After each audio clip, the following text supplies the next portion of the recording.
فرمایا ان اللہ یرفع بہذا الکتاب اقواما ویدع بہ آخرین، کہ قرآن کریم یہ وہ کتاب ہے جو گردوں کو اونچا اٹھا لیتی ہے، گردوں کو اونچا اٹھا لیتی ہے۔ جو وہ نہیں بک رہا تھا، سالم نام تھا، سلام بن جبیر خرید کے لایا تھا، ملک شام سے لایا تھا، سستا دیکھ کر لایا تھا کہ جو ہے کسی کے کام آ جائے گا، کوئی 2 روپے کا فائدہ ہو جائے گا، لیکن مدینے کی منڈی میں لاتا ہے، سارا سامان اس کا بک جاتا ہے۔ وہ غلام نہیں بکتا جس کا نام سالم تھا۔ مالک کو بڑا غصہ آتا ہے کہ میرا سامان تو بک گیا، یہ غلام نہیں بکا۔ غلام سے کہا تو دھوپ میں کھڑا ہو جا، تیرا کھانا بند ہے، تیرا پانی بند ہے، جب تک تیرا گراہک نہ آ جائے تجھے پانی نہیں ملے گا، تجھے دھوپ میں کھڑا رہنا پڑے گا۔ 3 دن تک وہ غلام دھوپ میں کھڑا رہا، کوئی اس کا گراہک نہ آیا، کیونکہ دبلا پتلا تھا، میلا کچیلا تھا، اور جو ہے کمزور تھا، ضعیف و نحیف تھا، کوئی گراہک نہ آیا۔ ایک لڑکی کو رحم آیا، عورت کا دل نرم ہوتا ہے، لڑکی جس کا نام سبیتا تھا، اس کو رحم آیا کہ بیچارہ انسان ہے، کام کا تو نہیں ہے، طاقتور تو نہیں ہے، دبلا پتلا ہے، میلا کچیلا ہے، لیکن ہے تو انسان، 3 دن سے بھوکا پیاسا دھوپ میں کھڑا ہے، کم سے کم خرید کر سائے میں تو بٹھا دوں، کم سے کم خرید کر اس سے کھانا تو کھلا دوں، کم سے کم خرید کر پانی تو پلا دوں۔ لڑکی کو رحم آیا، جس کا نام سبیتا تھا، اس سبیتا نے غلام کو خریدا، اپنے گھر لے آئی، پورے مدینے میں لڑکی کا چرچا ہو گیا۔ کیا اس کی بیٹی ہے جس نے انسانیت پہ رحم کھایا، جس نے غریب پہ رحم کھایا، جس نے انسانیت پر ترس کھایا، اس لڑکی کا چرچا ہوا، چاروں طرف رشتے آنے شروع ہوئے۔ اخلاق ہونے چاہیے عمر کے زمانے کی بچیوں کے جو اخلاق تھے۔ وہ ماں کہتی ہے بیٹا دودھ میں پانی ملا لے، پیسے زیادہ ملیں گے۔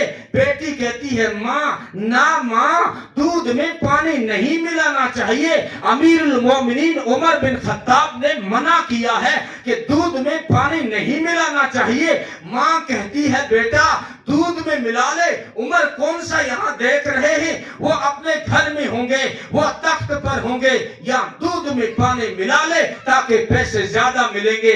وہ بیٹی جس کی تربیت ہو چکی تھی، وہ کہتی ہے ماں امیر المومنین عمر تو نہیں دیکھ رہے ہیں، لیکن عمر کا خدا تو دیکھ رہا ہے، عمر کا خدا تو دیکھ رہا ہے۔ جو کرتا ہے تو چھپ کے اہل جہاں سے، کوئی تو دیکھتا ہے تجھے آسمان سے۔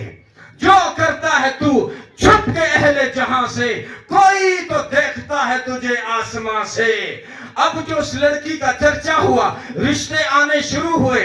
ایک قافلہ جا رہا تھا، ملک شام سے آ رہا تھا، مکے جا رہا تھا۔ وہ قافلہ ابو حذیفہ کا تھا، جو حضرت عثمان غنی کے پارٹنر تھے۔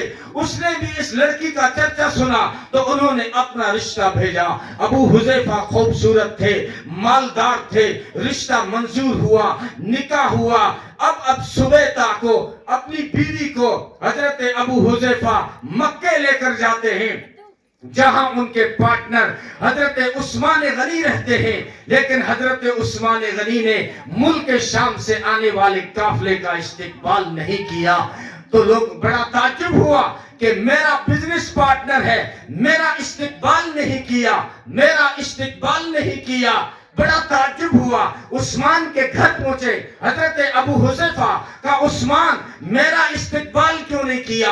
عثمان نے کہا تیری میری دوستی ختم، تیری میری پارٹنرشپ ختم، کیونکہ میں کلمہ پڑھ کر مسلمان ہو چکا ہوں اور تو ابھی تک کفر کے اندھیروں میں بھٹک رہا ہے۔ کہا اسلام کیا ہوتا ہے؟ کہا اسلام بڑا سادہ ہے، اسلام کی شریعت بڑی سادی ہے، اور یہاں پر بڑی پاکیزگی ہے، یہاں بڑا حیا ہے، یہاں حیا کی چادر ہے، یہاں انسانیت کا احترام ہے، یہاں غریبوں پہ رحم ہے، یہاں پڑوسیوں کے حقوق ہیں، یہاں ماں کے قدموں کے نیچے جنت ہے، یہاں باپ جنت کا دروازہ ہے، یہاں بڑا بھائی باپ کے برابر ہے، یہاں خالہ ماں کے برابر ہے، یہاں پڑوسی بھوکا سو جائے تو ایمان قبول نہیں ہوتا، یہاں انسانیت کا احترام ہے۔ اسلام شانتی کا نام ہے، اسلام امن کا نام ہے، اسلام صلح و آشتی کا نام ہے، اسلام سلامتی کا نام ہے۔ کہا یار جب اتنا اچھا ہے تو اپنے دوست کو بھی کلمہ پڑھا دے۔